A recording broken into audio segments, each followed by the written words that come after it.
2021년 4월 18일 주일 예배를 우리 하나님께 드리겠습니다. 우리 함께 묵상 기도를 드리시겠습니다.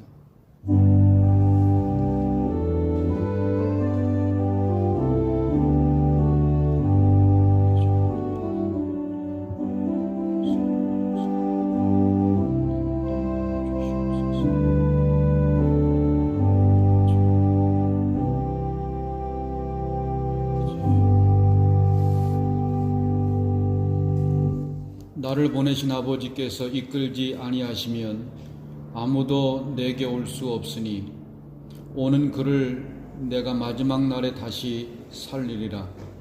선지자의 글에 그들이 다 하나님의 가르침을 받으리라 기록되었은즉 아버지께 듣고 배운 사람마다 내게로 오느니라. 아멘. 우주 만물을 창조하시고 세상 모든 나라를 권능으로 다스리시는 하나님, 주님이 창조하신 우주 만물을 보면서 창조주 하나님께 찬양과 경배를 드립니다. 호흡이 있는 자마다 여호와를 찬양하라고 하신 말씀을 따라 새 노래로 영광을 돌리오니 우리가 드리는 예배를 기쁘게 받아 주옵소서. 우리들의 심령에 성령으로 충만하게 하시고 메마른 땅에 비를 내리심과 같이 우리들의 영혼에 은혜의 단비를 흡족하게 내려 주시옵소서. 죽음을 이기고 부활하신 우리 구주 예수님의 이름으로 기원하옵나이다. 아멘. 찬송가 488장 새 찬송가 428장 찬송하시겠습니다.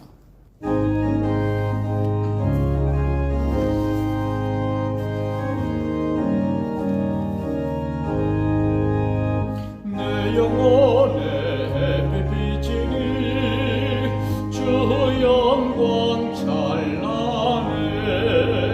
이 세상 어떤 빛보다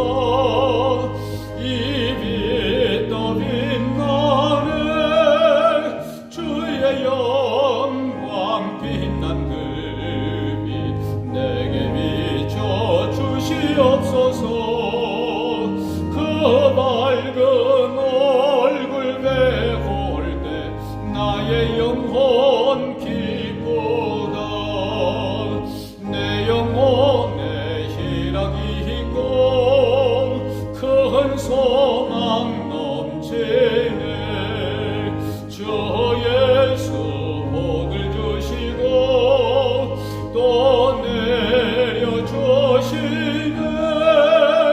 주의 영광 빛난 금이 내게 비춰 주시옵소서. 그 밝은 얼굴 배울 때 나의 영혼 기쁘다. 신앙 고백하시겠습니다. 전능하사 천지를 만드신 하나님 아버지를 내가 믿사오며 그 외아들 우리 주 예수 그리스도를 믿사오니 이는 성령으로 잉태하사 동정녀 마리아에게 나시고 본디오 빌라도에게 고난을 받으사 십자가에 못 박혀 죽으시고 장사한 지 사흘 만에 죽은 자 가운데서 다시 살아나시며 하늘에 오르사 전능하신 하나님 우편에 앉아 계시다가 저리로서 산자와 죽은 자를 심판하러 오시리라. 성령을 믿사오며 거룩한 공회와 성도가 서로 교통하는 것과 죄를 사하여 주시는 것과 몸이 다시 사는 것과 영원히 사는 것을 믿사옵나이다. 아멘. 하나님의 말씀 우리 함께 보시겠습니다. 하나님 말씀 사도행전 16장 31절 32절과 그리고 빌립보서 1장 3절 말씀부터 8절까지의 말씀, 이 두 군데의 말씀을 함께 읽으시겠습니다. 먼저 사도행전 16장 31절과 32절입니다. 가로되 주 예수를 믿으라. 그리하면 너와 내 집이 구원을 얻으리라 하고 주의 말씀을 그 사람과 그 집에 있는 모든 사람에게 전하더라. 아멘. 빌립보서 1장 3절 말씀부터 8절까지의 말씀입니다. 내가 너희를 생각할 때마다 나의 하나님께 감사하며 간구할 때마다 너희 무리를 위하여 기쁨으로 항상 간구함은 첫날부터 이제까지 복음에서 너희가 교제함을 인함이라. 너희 속에 착한 일을 시작하신 이가 그리스도 예수의 날까지 이루실 줄을 우리가 확신하노라. 내가 너희 무리를 위하여 이와 같이 생각하는 것이 마땅하니 이는 너희가 내 마음에 있으며 나의 매임과 복음을 변명함과 확정함에 너희가 다 나와 함께 은혜에 참여한 자가 됨이라. 내가 예수 그리스도의 심장으로 너희 무리를 어떻게 사모하는지 하나님이 내 증인이시니라. 아멘. 기도하겠습니다. 은혜로우신 아버지 하나님, 오늘도 우리가 하나님 앞에 엎드렸습니다. 하나님을 예배하기 위해서 이 시간 우리의 마음을 모으고 우리의 정성을 모으고 우리의 모든 것들을 하나님께로 향하여 열고 오직 하나님을 예배하며 또 이 시간에는 하나님이 우리에게 말씀하시는 말씀을 듣사오니 이 시간 주의 성령께서 우리 가운데 임재하시고 주시는 말씀을 우리 모두가 깨닫게 하시고 또 그 말씀대로 우리가 살아가는 귀한 그리스도인이 되게 하여 주시옵소서. 예수님의 이름으로 기도드립니다. 아멘. 유럽 최초로 세워진 교회를 여러분들은 아시는지 모르겠습니다. 유럽, 이렇게 화려하고 잘 살고 풍요로운 유럽에 가장 먼저 세워진 교회가 어떤 교회일까요? 바로 오늘 우리가 함께 읽으셨던 빌립보서의 말씀을 우리가 보았는데 바로 유럽에 최초로 세워진 교회는 빌립보 교회이었습니다. 하나님은 자주색 옷감을 만들고 장사하는 루디아라고 하는 여인을 통해서 유럽 최초의 교회를 시작하게 하셨습니다. 때는 AD 51년경 바울의 2차 전도 여행 당시에 소아시아로 전도의 발걸음을 계속해서 옮겨가던 바울에게 동으로 가는, 소아시아 동쪽으로 가는 문이 닫히면서 어느 날 밤에 드로아라고 하는 곳에서, 여기서 드로아는 오늘날의 지명으로는 트로이 목마로 우리들에게 잘 알려져 있는 트로이라고 하는 현대적인 지명은 트로이입니다. 바로 바울은 이 드로아에서 그가 향하던 방향과 정반대 서쪽 대륙인 마게도냐의 환상을 바울이 보게 되는 것입니다. 그래서 사도행전 16장 11절과 12절은 이렇게 그때의 상황을 기록을 하고 있습니다. 같이 한번 읽어보겠습니다. 사도행전 16장 11절 12절. 드로아에서 배로 떠나 사모드라게로 직행하여 이튿날 네아폴리로 가고 거기서 빌립보에 이르니 이는 마게도냐 지경 첫 성이요 또 로마의 식민지라. 이 성에서 수일을 유하다가. 아멘. 사도 바울은 마게도냐 지역의 첫 성인 이 빌립보에서 예수를 믿기로 결단한 첫 결신자를 만나게 됩니다. 얼마나 감격적이고 감동이겠습니까? 이 유럽, 이 마게도냐 첫 성이었던 이 빌립보에서 처음으로 예수 그리스도를 영접하고 믿기로 작정한 사람을 만나게 됩니다. 바로 그가 루디아라고 하는 여인입니다.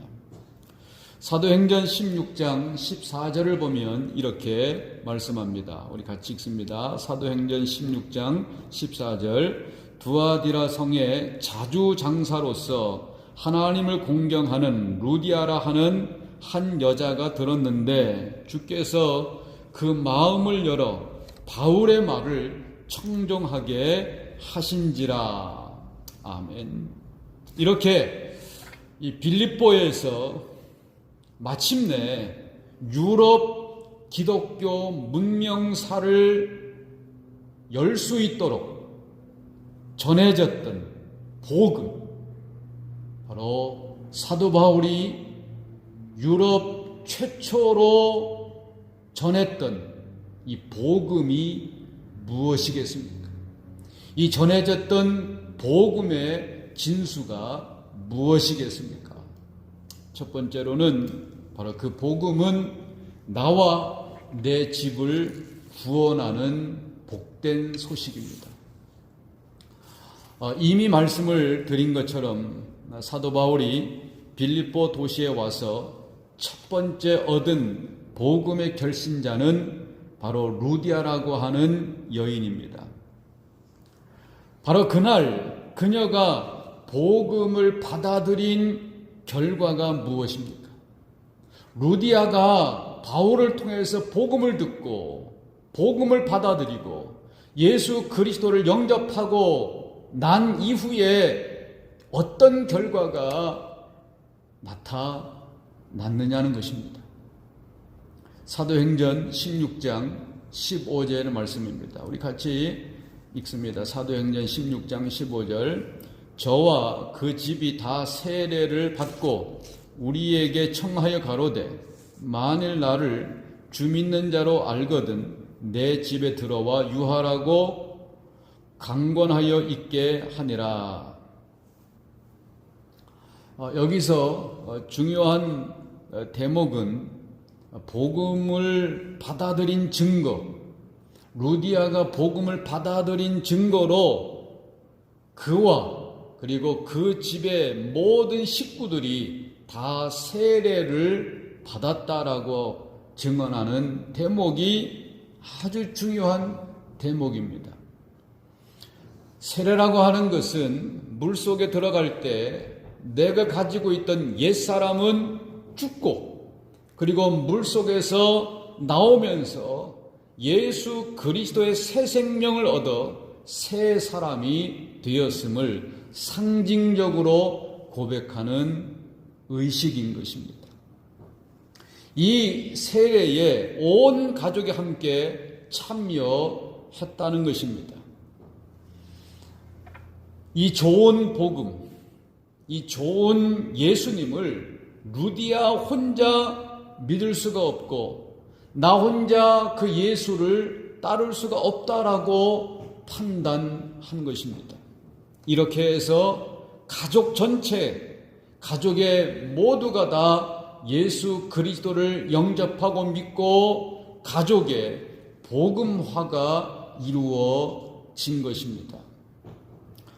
이러한 복음화는 자동적으로 이루어지는 것이 결코 아니고 누군가가 예수 그리스도를 영접하고 진실하게 진정으로 예수 그리스도를 믿으면 그를 통해서 복음은 마침내 그의 온 가족을 구원하는 결실로 나타나게 되어지는 것이 보편적인 복음의 영향력이라고 말할 수 있을 것입니다. 이렇게 루디아의 회심을 통해서 빌립보 교회가 유럽 땅 최초의 교회가 되어질 수가 있었던 것입니다. 성경은 루디아와 그 집이 복음을 듣고 복음을 받아들이고 세례를 받았다라고 분명하게 기록을 하고 있는 것입니다. 복음이 정말로 좋은 것이라면, 정말로 그 복음이 복된 소식이라면 그 복음은 나의 가장 소중한 가족들에게 가장 먼저 영향을 끼칠 수밖에 없을 것입니다. 사도행전 16장을 이제 계속해서 읽어보면 바울이 점을 치던 한 여인에게 복음을 전해서 그 결과로 그녀가 더 이상 점을 칠 수가 없게 되자 그를 고용했던 주인이 바울 일행을 고소하게 되어서 바울 일행이 감옥에 갇히게 되어집니다. 굉장히 바울 일행은 억울한 상황 가운데 놓이게 되었습니다. 그런데 바울과 그의 일행은 그 감옥에서 한밤중에 기도하고 하나님을 찬양했다라고 했습니다. 바로 그때에 갑자기 지진이 난 것처럼 감옥의 터가 움직이고 그리고 바울 일행을 메고 있던 쇠사슬이 풀어지게 됩니다. 죄수들이 도망을 가면 문책을 면할 수 없다라고 판단한 간수가 칼을 빼어서 자결을 시도하게 됩니다.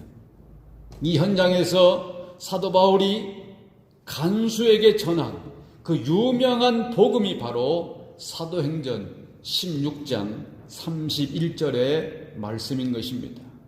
뭐라고 말씀하고 있습니까? 가로되 주 예수를 믿어라. 그리하면 너와 내 집이 구원을 얻으리라 하고 라고 말씀하고 있습니다. 이렇게 해서 이번에는 간수의 온 집안이 예수 그리스도를 믿고 세례를 받는 사건이 일어나게 되는 것입니다. 복음은 나와 내 집을 구원하는 것입니다. 복음은 나와 내 집을 구원하는 소식인 것을 입증해주고 있는 또 한 번의 사건이라고 말할 수 있을 것입니다. 이렇게 복음은 내게로부터 시작을 해서 내 집을 구원하고 그리고 우리의 마을을 구원하고 마침내는 온 나라와 온 세상을 변화시키는 소식이 바로 복음인 것입니다.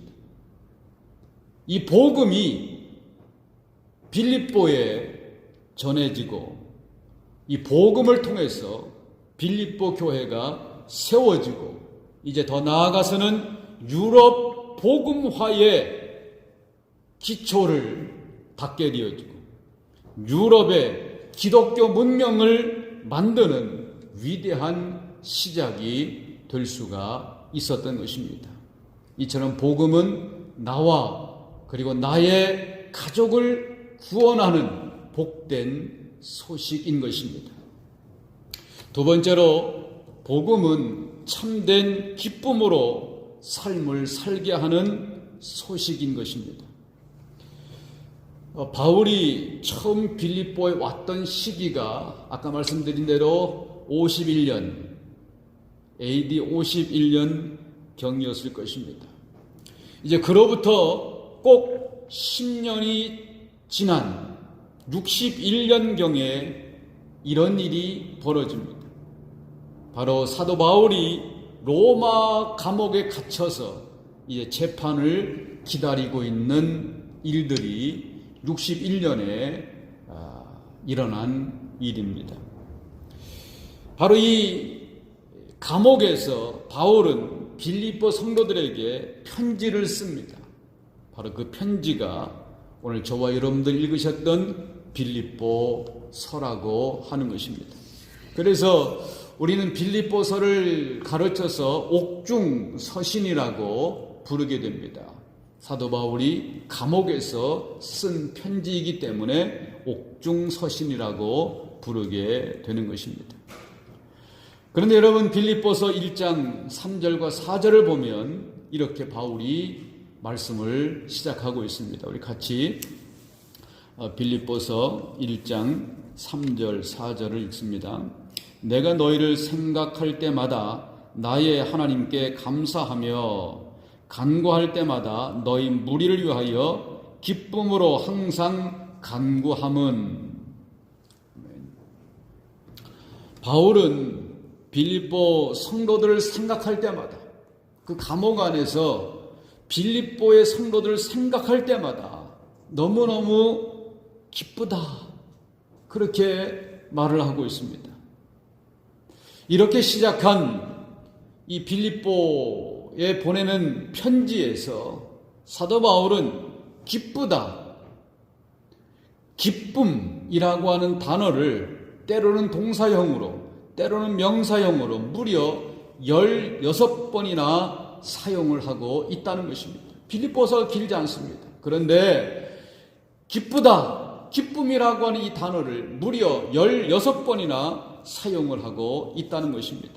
그래서 빌립보서의 별명을 이야기할 때에 빌립보서를 기쁨의 서신이다, 환희의 서신이다라고 우리가 부르고 있는 것입니다. 그런데 바울이 빌립보 성도들을 생각하면서 이렇게 기뻐한 이유가 무엇이겠습니까? 감옥 안에 갇혀있는 바울이, 여러 가지 힘들고 어려운 환경 가운데 있었던 바울이 그렇게 빌립보의 성도들을 생각하면서 기뻐한 이유, 그 이유가 무엇입니까? 오늘 본문을 읽으셨던 빌립보서 1장 5절의 말씀입니다. 우리 같이 5절을 읽습니다. 첫날부터 이제까지 복음에서 너희가 교제함을 인함이라. 아멘. 빌립보 성도들이 복음을 받아들인 후에 복음 안에 머물러 살고 또 복음을 위해 사는 모습을 사도 바울이 보았기 때문에 바울은 감옥 안에서 기뻐할 수가 있었습니다. 그러므로 바울이 기뻐한 이유 한 가지입니다. 바로 복음 때문에 기뻐했습니다. 여러분은 복음 때문에 기뻐하십니까? 사도 바울은 오직 그의 기쁨의 이유가 복음 때문이었다라고 말하고 있는 것입니다. 기독교 역사를 보면 종종 이 복음의 초점이 잘못 강조되어지던 때가 참으로 많이 있었습니다. 오늘날에도 복음의 초점이 잘못되어진 형태로 나타나는 경향들이 참으로 많이 있습니다. 바로 그 가운데 하나가 번영의 복음, 번영의 신학이라고 하는 것입니다. 이 신학은 우리가 예수를 믿기만 하면 모든 것이 형통한다. 우리가 예수를 믿기만 하면 축복이 쏟아지고 병도 들지 않고 돈도 쏟아져 들어오고 출세만 기다린다 라고 가르치는 신학을 우리는 번영신학이라고 그렇게 부르고 있습니다. 바로 이것은 복음의 초점을 흐리는 것입니다. 복음의 변질을 가져오게 하는 것입니다. 이것은 결코 사실이 아닙니다. 성경적으로도 결코 사실이 아닙니다. 또한 우리가 경험적으로도 이것은 사실이 아니다라고 하는 것을 우리는 알고 있습니다. 바울이 빌립보에서 기뻐하라고 말하면서 나 자신도 기뻐하고 있는 것은 단순히 상황 때문에 기뻐하는 것이 아니라고 말하고 있습니다. 여러분, 지금 사도 바울이 기뻐할 수 있는 상황이 아닙니다. 고난의 상황입니다. 갇혀있는 상황입니다. 자유가 없는 상황입니다. 지금 그에게 죽음이 기다릴 수 있는 정말 힘들고 어려운 상황입니다. 전혀 기뻐할 수 없는 상황입니다. 상황으로 말하면 지금 사도 바울은 감옥의 쇠사슬에 매여 있는 상황인 것입니다. 그러나 감옥에서도 복음은 매여 있지 않고 전해지고 있었다라고 말하고 있습니다.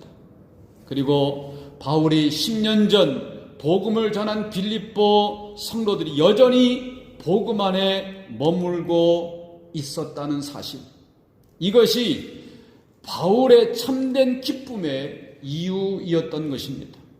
그래서 빌립보서에는 다음과 같이 쓰여지고 있습니다. 빌립보서 4장 4절을 보면 이렇게 쓰여져 있습니다. 우리 같이 빌립보서 4장 4절을 같이 읽습니다. 주 안에서 항상 기뻐하라. 내가 다시 말하노니 기뻐하라. 아멘. 바울은 지금 감옥에서 이 편지를 쓰고 있습니다. 그러나 감옥이 가둘 수 없는 기쁨이 바울에게 있었습니다. 바울의 육신은 가둘 수가 있었지만, 그런데 그 감옥이 가둘 수 없는 기쁨이 바울에게 있었습니다. 쇠사슬이 묶어 맬 수 없었던 기쁨이 바울에게 있었습니다. 이 기쁨으로 우리도 살아야 한다라고 우리들에게 오늘 권면해주고 있는 것입니다.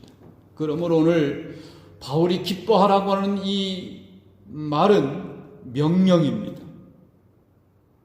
우리는 기쁨을 선택하며 살아야 합니다. 살다가 보면 영혼의 어두운 감옥이 혹은 육체의 질병이 우리를 가둘 수가 있습니다. 근심과 염려가 우리를 결박할 때가 있습니다. 두려움과 공포가 우리를 가둘 수가 있습니다.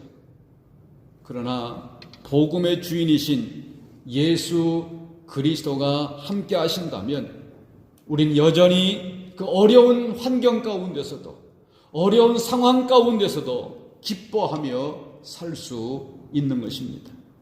복음으로 말미암아 시작되어진 모든 선한 일들은 마침내 그 결실을 반드시 볼 것을 알기 때문에 우리는 기뻐할 수가 있는 것입니다. 그래서 빌립보서에서 사도 바울은 이렇게 고백을 하고 있습니다. 우리 같이 본문을 읽으셨던 빌립보서 1장 6절을 같이 읽겠습니다.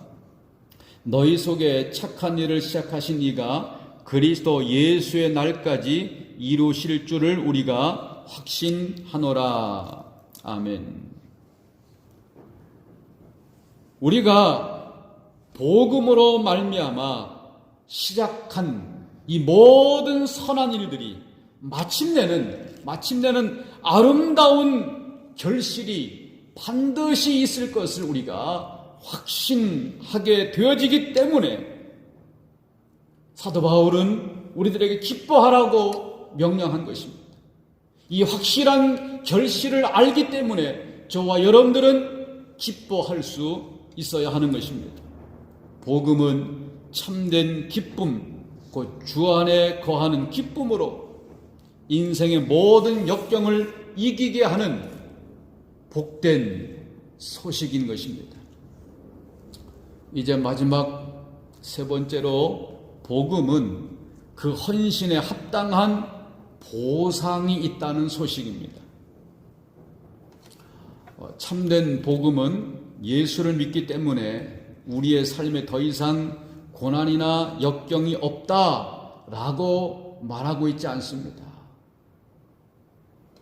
그러나 그럼에도 불구하고 복음을 위해 산 사람들에게, 복음에 헌신한 사람들에게 결코 후회하지 않을 상급을 약속하고 있다는 것입니다.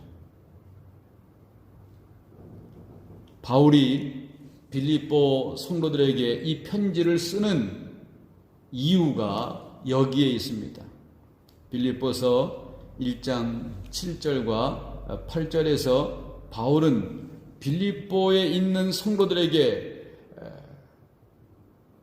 감동을 받았다.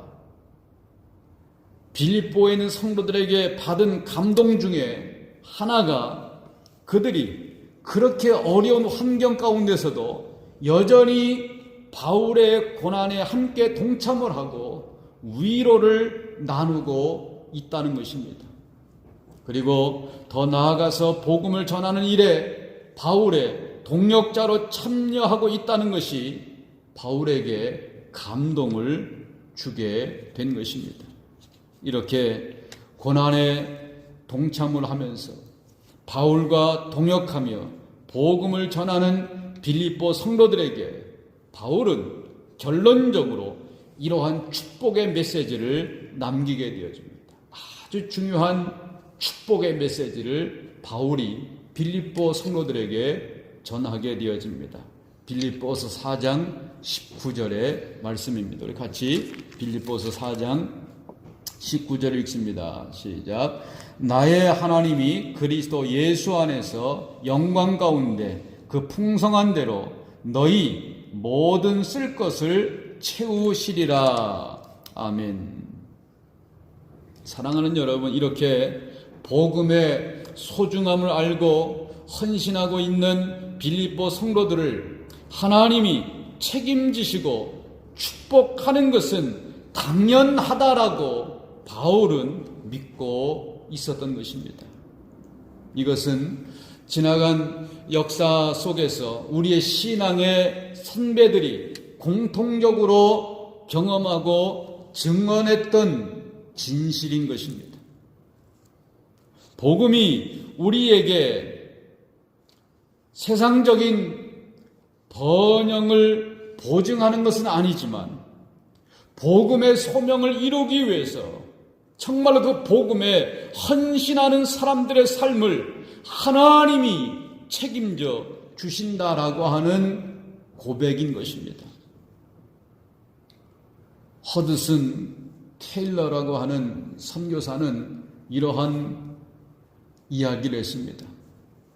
하나님의 뜻에 맞는, 사람의 뜻이 아니라 하나님의 뜻에 맞는 하나님의 일에는 사람의 일이 아니고 하나님의 일에는 하나님의 공급이 결코 결핍한 적이 없다라고 이야기를 했습니다.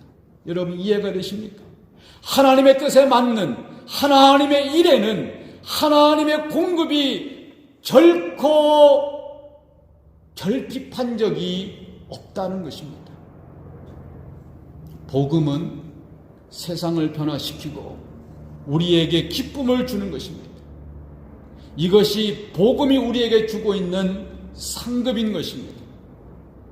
오늘도 여러분의 삶과 여러분의 가정과 여러분의 기업과 우리의 교회 위에 이 놀라운 복음이 주는, 예수 그리스도의 복음이 주는 상급으로 충만하실 수 있기를 주님의 이름으로 축원을 드리겠습니다.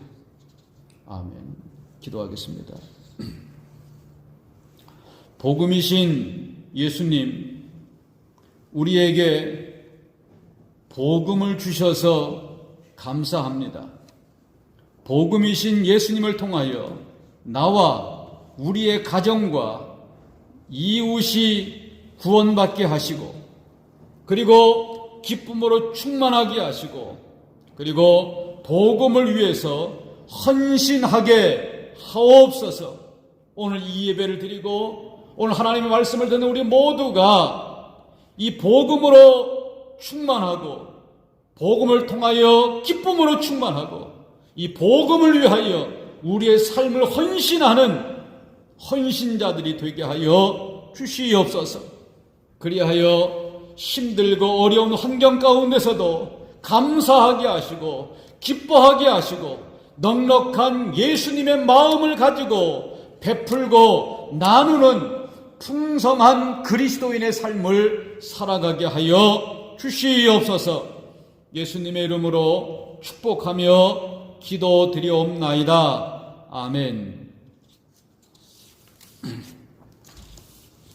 찬송 500장 찬송입니다. 새 찬송가는 446장입니다.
지금은 예수 그리스도의 은혜와 하나님 아버지의 사랑하심과 성령님의 감화, 감동, 교통하심이 오늘도 예배당에서 또한 가정에서 하나님을 예배하며 복음이신 예수 그리스도를 통하여 나와 가족이 구원받고 그리고 어려운 환경 가운데서도 기뻐하며 그리고 이제 우리에게 하나님이 베풀어 주실 그 놀라운 상급을 바라보며 소망 가운데 인내하며 살아가기를 마음에 다짐하고 기도하고 돌아가는 우리 교회의 모든 성도들 머리머리 위에 이제로부터 영원토록 함께 하시기를 간절히 축원하옵나이다. 아멘.